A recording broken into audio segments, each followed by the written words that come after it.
Now that the print head and the inks is installed and it's ready to go, we're ready to install the paper. So you want to have an option of manual or roll. You want to choose roll. And you want to open this up to install the paper. So you're going to remove the spindle from the machine. You're going to grab roll of paper.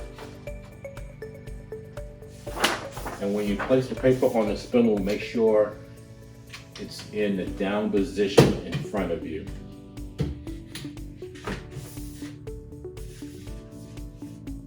We're going to place the other left side of the spindle piece on. We're going to lock it in place. Now we're going to place the roll of paper in the machine.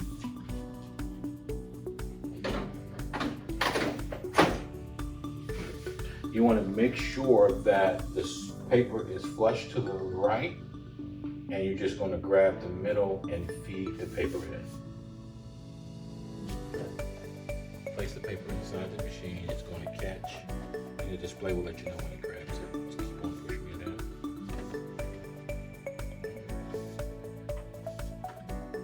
There we go. As soon as you see this message, the paper's installed.